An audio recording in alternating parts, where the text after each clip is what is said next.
A very warm welcome to StudyIQ, my dear friends. I am Prashant Pavani. I hope you all are doing good. Today is 25th November 2020. I would like to start today's discussion with this line that I found from this book, The 5am Club. Society has programmed us to think that because it's difficult at first, something bad is happening.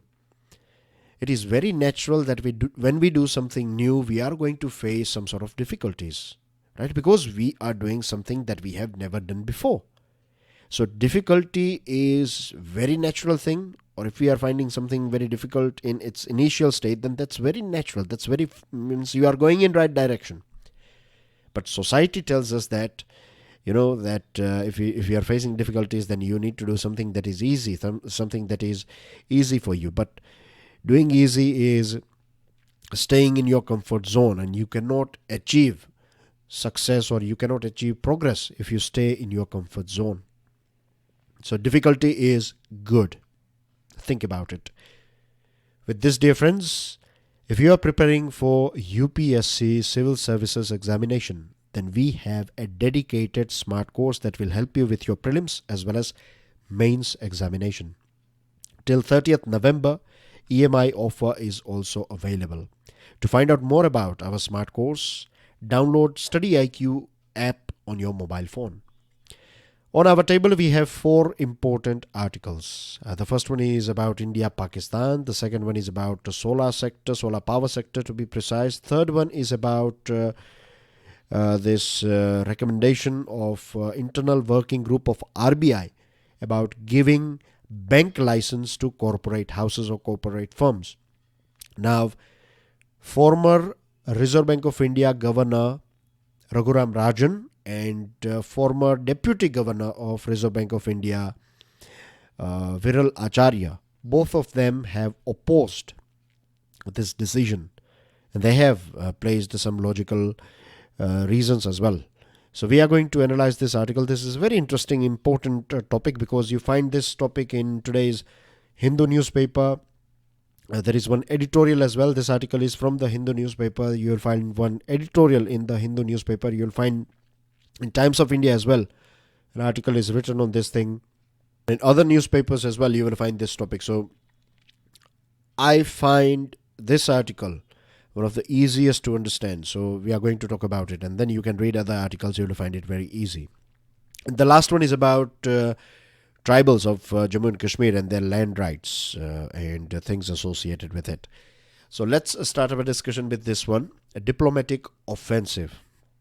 Now, I'm sure you are aware about this news, this encounter, successful encounter by Indian forces in Nagrota. Nagrota is a place in Jammu and Kashmir. So 4 terrorists were hunted down, and it is believed that these terrorists, they were members of Pakistan-based Jaish-e-Mohammed. And a few days ago, BSF and Border Security Force and the Jammu and Kashmir Police, they have discovered a tunnel as well. This tunnel is some 150-meter long tunnel, and it is believed that these 4 men used this tunnel to enter into our country. Now, it's a common knowledge. We know this thing that Pakistan has always used terrorists, as well as this proxy war to create problems and challenges for our country. Now, they have intensified this thing, and the reason is this 3-tier elections are going to take place in Jammu and Kashmir. We talked about this thing a few days ago. I think it was yesterday or day before yesterday. We were talking about this thing that from 28th November, we are going to see these elections taking place, and they are going to be conducted in 8 phases, right? So Pakistan does not want India or it does not want India's democracy to flourish, and for that it is trying to create this sort of violence-led incidents in our country. Now, Indian government has decided to step up its diplomatic campaign to hold Pakistan accountable. Our Foreign Secretary Harsh Shringla has briefed select group of ambassadors on the plot. India has officially India has officially informed ambassadors, and via ambassadors we are informing other countries, like-minded countries, or countries who don't believe that Pakistan is involved in these things. And so we have selected few countries and we are briefing them, and we have briefed them, in fact, about this latest plot. This plot was they designed it to be as big as Pulwama bombing, and they were going to do this thing or execute this thing on 26 beg your pardon 26/11 26th November 2020. So they're trying to match it with this 26/11 Mumbai terror attack. So they were going to make it this big, and luckily, and you can say it is because of our 24/7 365 days our armed forces are vigilant, right? So many people, so many teams are working together. They are collecting information about this sort of things, and they are many a times, and most of the time they act on this sort of things to neutralize this sort of terror attacks. One more thing that I would like to add from my side, which you don't find in this article, but I would really like to add this thing here, that whenever we face any terror attack, it is not because of our weakness. You have to understand this thing, that out of 20 terror attacks, right, we are neutralizing, roughly speaking, 19 terror attacks. Sometimes, unfortunately, they slip away, and sometimes they hit us, but 19 times we are hitting them. But when we hit them, or when we neutralize them, or when their plans are failing, these things are not coming in news and media. So we think that only when this sort of actions, or when this sort of news is out, we think that our armed forces or our security setup is active. No, they are active 365 days. They're active 24/7, and this is the reason why we don't see this many frequent orals. Pakistan is again 24/7 365 days trying its level best to create as much as damage as possible. So hats off to our security personnel and every single person who is working relentlessly to keep our country and people safe and secure. Indian missions have also been instructed to pass on details of the information docket handed over, which includes details of the encounter in Nagrota between the suspected terrorists hiding in a truck and security forces, as well as the AK-47 rifles, 29 grenades and 7.5 kg of RDX explosive material the man allegedly had. At the highest level, our Prime Minister Narendra Modi, in his statement, has said that nefarious attempt to target grassroots level democratic exercises in Jammu and Kashmir. This was clearly, to disturb peace in our country. Now the question is, why we are praising the international community? There are a few reasons behind it. The first one is to display the actual reality that even today India continues to face cross-border terrorism. India is fighting against this cross-border terrorism. Dear friends, I would like to interrupt here and tell you that I'm still struggling with my voice. My throat is not 100% cured, and this is one of the reasons why these lectures are a bit rescheduled. They are a bit late, but hopefully I'm trying my level best, trust me, to bring it out as early as possible. I just promised you before Diwali that this will be early, but after that I was suffering from this fever and cold and cough, so medication and things, how it works. They keep you a bit dizzy and you don't feel, means it's not easy to wake up early when you are on medication, because that's how they are designed to give you a good deep sleep. So I'm still struggling a little bit, so bear with me for maybe one more day or maybe two, but after that I will bring it out as early as possible. Okay, now coming back to this topic.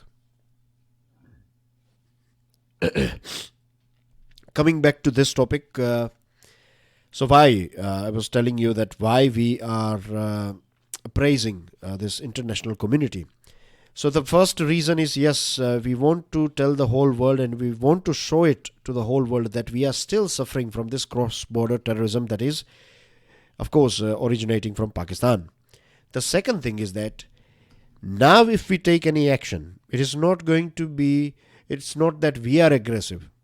If we take any action, then this is purely, it's going to be a retaliatory action. That if you are slapping us, then we are going to hit you very hard. So it's going to be a retaliation, right? If we are doing surgical strikes, that it's not like we are fond of doing surgical strikes or we love to do surgical strikes. The reason why we are doing it is because it is a military necessity. And the third thing, to put Pakistan, which has itself been making allegations about a terror threat from India, squarely on notice. A few days ago, we were talking about this thing that Pakistan has said that the CPEC project, India is conducting terror attacks, which is, of course, baseless. You are the one who are the main, you can say, factory of producing terrorists, and you are blaming a country like India, a country that has been a victim of terrorism. Now the reason is why Pakistan is doing this thing, like why Pakistan is saying or alleging that India is doing terror attack, because it wants to diversify FATF's attention away from it. That Pakistan at present is in this grey list category. And it is believed that the next meeting that is going to take place in February 2021, there are chances that Pakistan will be demoted to blacklist. And if Pakistan is demoted to blacklist, then it is going to be very severe blow for Pakistan's economy. It is already struggling. And on top, you will have this sort of sanctions from FATF. And this is one of the main reasons why we want to inform the whole world that when FATF meeting takes place, we want to make sure that people are aware about these activities that are supported by Pakistan. But of course, our main priority is to protect our people, and we have to make sure that we have to demonstrate as well that in Jammu and Kashmir, this 3-tier elections are safe and secure and everything is free and fair. We have to create that environment, and we are trying our level best as well. Dear friends, if you want to download the PDF of today's lecture, it is already available on my Telegram channel. Please hit the like button if you think that you have learned something from today's discussion, and don't forget to share this lecture with other students, and please hit the subscribe button as well. Sunshine sector. This one is from Times of India. Now, solar power tariffs keep crashing without an end in sight, and this is a good news, of course, because I still remember when during this inception days of solar power and renewable energy, wind power, etc., per unit cost was in double digit. It was very expensive, and at that point of time, coal-based or thermal power plant per unit cost was in single digit. Of course, we were not in position. It means the price was so high, so it was very expensive. But then we are witnessing continuous drop in price of solar power. Recent bids invited by SECI, that is Solar Energy Corporation of India, recorded tariffs of 2 rupees per unit, a marked fall from the previous low of 2.36 per unit. So drop in price is good news. It is an indication that the demand or the supply is high, and the supply is so high that the price is coming down. The constant lowering of tariffs gels with India's ambitious plan to transition towards increasing the incidence of renewable energy sources to power the economy.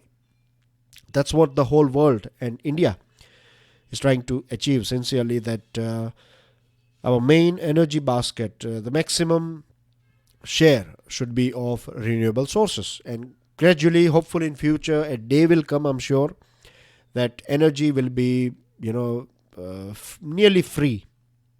And our maximum 90%, 99%, or maybe in future 100% energy will be coming from only renewable sources. We will see that future as well, for sure. Now, our target as far as solar, this is just for solar energy, right? Solar energy target is 100 gigawatt by 2022. India's solar capacity at the end of 2019-20 was 34.62 gigawatt, of which 65% has come up in the preceding 3 years. So still we are 65 gigawatt away from our target, and we have 2 years to go, and before that we have to achieve it. So it's not going to be that easy, to be honest. The biggest setback which I personally find, which is not in this article, but it is rooftop solar energy production. The problem with rooftop is that the biggest hurdle is subsidy. I'm sure you have seen so many houses and offices. They have this rooftop solar panels, and it is a good thing. I know people who used to pay 10,000 rupees for 2 months. Their electricity bill used to be somewhere around 10,000. Now they are paying 300, 500 rupees because they are producing solar energy, electricity from their rooftop solar panels. So it's good for them. But many people, many houses, new houses, even old houses, right? They want the solar panels. They have to apply for it, and if let's say if it costs you 2 lakh rupees, then 1 lakh rupees will be given by government, and you have to pay just 1 lakh rupees. So this is a pull factor. This is the reason why more and more people are ready to invest this 1 lakh rupees or 2 lakh rupees, whatever it is. But if subsidy is not given on time, right, then this will demotivate people. People will feel that this is not working, and many of them will not believe in it, and this will overall impact our target as well as our transition from fossil fuel to renewable energy. So this is something that government should work on. Some good things that has helped achieve this lower rate and this target is waiving interstate transmission charges, getting rid of this interstate transmission charges. So this is one point. Second thing is setting up of solar parks. We have so many solar parks these days, isn't it? So this too have played a very important role. One more hurdle that we find is we have banned China's solar cells. China has been a dominant player. Nearly 75 to 90% of the value of solar cells imported into our country each year, they used to come from China. But because of this LAC standoff issue, we are not importing things from China. So we are trying to produce it here. So cost is going to go up. So here government has to step in. And one more hurdle that I find, and this is very practical thing, again, if you visit villages and in some cities as well, in some states, you find in many villages across our country, right? I don't think so there is even a single state where we don't have this thing. If we have, then that's a good thing. But as far as I know, majority of states in villages, in rural area, you will find so many villages, they don't pay their real electricity bill. They pay just 100 and 120 rupees, and they are using electricity worth thousands. But they are not paying. They are cheating. That is called electricity theft. That is a big problem, and because of this thing, so many electricity distribution companies they are facing huge amount of losses. So if they are not healthy, if distribution companies are discoms, right? If they are financially not healthy, then our transition period will also be hampered. It will affect our this fossil fuel to renewable transition. Moving on to next item, say no to corporate houses in Indian banking. I have given you background of this whole thing already, isn't it? So latest internal working group of RBI has said or recommended that corporate houses, corporate firms should be given a license. If they want, then they can set up their own bank. It looks, at surface level, it looks like that's a good idea. We will have more corporate banks, and that will give a good competition to public bank, and it will eventually help customer, isn't it? But as per Raghuram Rajan, as per the writer of this article, as well as per Viral Acharya, this is not a good idea, Because if we go back in the history, then in February 2013, the RBI had issued guidelines that permitted corporate and industrial houses to apply for banking licenses. Some houses applied, although a few withdrew their applications subsequently. No corporate was ultimately given a bank license. Only 2 entities qualified for a license, that is IDFC, and we have this Bandhan Financial Service, that is Bandhan Bank. In 2014, the RBI restored the long-standing prohibition on the entry of corporate houses into banking. And at that point of time, our governor was Raghuram Rajan, and the committee in which he was part of this committee, he said that, or the committee said, that the committee also believes it is premature to allow industrial houses to own bank, that it is not a good idea to allow corporate firms to set up their banks. In the US as well, we don't find this idea is that much mature.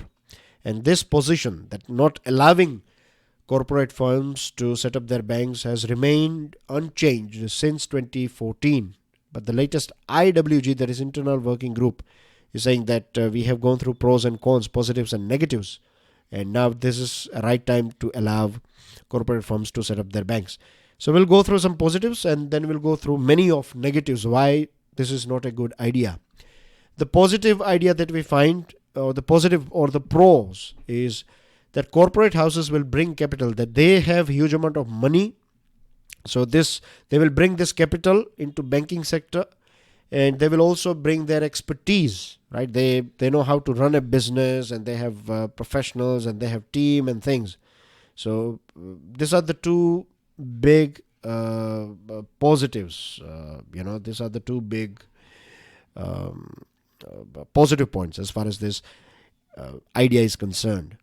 As far as negative points are concerned, the report itself says that the main concerns are interconnected lendings, concentration of economic power, exposure of the safety net provided to banks. Now I'll explain these points to you guys. Let's take a hypothetical company called ABC, right? ABC Corporate or ABC big company gets a license to set up a bank called ABC Bank, right? It is bank owned by this company.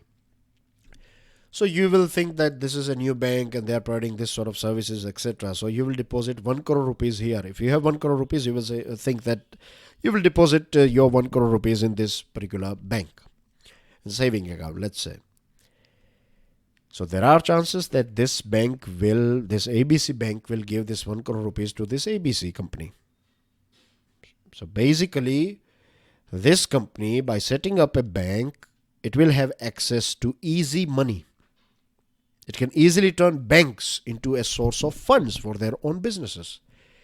Then this ABC can give this money, the money that is deposited in this bank can be used by their suppliers and their customers. Customers into say, not bank's customer, but ABC company's customers. So far, what we have seen in, as far as these public banks are concerned, the biggest problem with our government banks is that you have politicians, right? Powerful politicians in government. You have these banks here, and then you have corporate here. So there was this nexus, right? Businesses.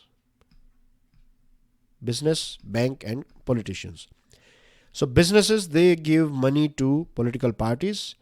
They fight elections, they win elections, and then they have power to appoint people, the highest level or various different levels of a bank. So because this particular group, business groups, they have provided money to politicians, right? They will tell them that ask this bank to give us money for this project. The bank will give money to this project, to their project, right? So they will get easy money from this bank. Again, they will make profit. They will support political parties. Politicians, they like to stay in power. They will appoint people. So this is a nexus that we find. And it's going on for a very long period of time in our country. So same power will be enjoyed by these companies, right? There is a high risk that there will be concentration of power. And what about depositors' money? If, let's say, if ABC Bank has given money to ABC company and if ABC company fails, then ABC Bank won't be able to give money to, or your deposit money will go, will be washed away. So eventually government will have to inject money in it. So our money, taxpayers' money, will be used for bailing out these banks. Tracing interconnectedness, like using your fund and routing this fund and then putting it in a bank, and money laundering and all these things will take place, and it will become very difficult because RBI is not having that many powers. And what you are doing here is you are pitting the regulator, that is RBI, against powerful corporate houses. So it will weaken RBI's authority as well. So these are some negative points about this whole topic. And there is a world of difference between corporate house owning an NBFC and one owning a bank. When you have NBFC, you have limited powers. When you are a bank, you have more powers than NBFC. So it's totally different thing. There are people who are saying that we allow big companies to set up their NBFCs, then why not banks? But there is a big difference when you are an NBFC and when you are a bank. So these are some points. I hope things are clear to you right now. If you want, you can read other editorials and articles based on this topic, and you will find it very easy. I'm positive about it, that you will find it very easy, because I found this article one of the easiest one out of all the editorials and articles that you find in today's various different newspapers. Okay, with land rights but no land. This one is about tribal politics or tribals and the situation of tribals in Jammu and Kashmir as far as their land and Forest Rights Act is concerned. Now, tribals in the state of when we used to have this state of Jammu and Kashmir, they were facing twin issues. One is political reservation and the second one is extension of Forest Rights Act. So as far as their rights are concerned, right, political reservation is concerned, they were provided job reservation, but they were not given any political reservation. So because political reservation was not given to them, they were not able to place their issues, all those things that they were challenges that they were facing, they were not able to put it in front of Legislative Assembly. So politically they were not that much powerful. Even though their vote share is major deciding factor in almost 21 assembly constituencies, yet they remain politically marginalized. Similar urgency wasn't shown in extension of FRA. FRA is Forest Rights Act to Jammu and Kashmir after the abrogation of special status through many other central laws were extended to the Union Territory. So FRA was not extended here. But the good news is that recently Jammu and Kashmir government has decided to implement the FRA. On 18th November, the Jammu and Kashmir Chief Secretary reviewed the implementation of FRA. And after, let's say, if a proper implementation of FRA will take place here, then tribals will get, access and ownership rights, forest-based livelihood rights, and minor forest produce rights, if FRA is thoroughly and properly implemented here. And the Jammu and Kashmir government has said that survey of claimants by the forest right committees will be sorted out before 15th January 2021. Then sub-divisional committees will scrutinize claims before 31st January 2021. And district level committees will give the final approval and grant forest rights by 1st March 2021. Now the biggest challenge here is removal of this Roshni Act. Roshni Act is State Land Vesting of Ownership to the Occupants Act 2001. So, before 31st October, it was not possible for other people from various different parts of our country to purchase land in Jammu and Kashmir because of this Roshni Act. So it was made null and void. Now this act has been controversial due to questionable transfer of ownership of state land to many influential people, including ministers, legislatures, bureaucrats and police officers. Some say that it provided ownership rights to many poor, landless Adivasis as well. Now the land will be retrieved from them. It is said that the land will be taken away from them. And further, in the last few weeks, the eviction and demolition drives against nomads have intensified without any rehabilitation plans in place. So in the rest of India, the FRA provided and recognized the forest rights of forest dwellers who had occupied forest land before 13th December 2005. If you have land under your control before 13th December 2005, then that was You have right for it under this FRA. But there is no such cut-off date in Jammu and in this, has been mentioned in this case of Jammu and Kashmir. So without a cut-off date, and by making this Roshni Act null and void, and forceful eviction is taking place in many parts of Jammu and Kashmir, many tribal families are unlikely to benefit from implementation of FRA. I'm sure we will find more articles on this topic in future.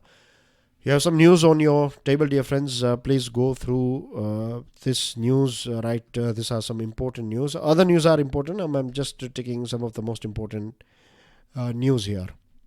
And that's everything in today's discussion, dear friends. Thank you very much. Of course, if you want to know more about our smart courses, download our mobile application. Don't forget to hit the subscribe button. I'll see you soon with daily financial news analysis. God bless you all. Jai Hind.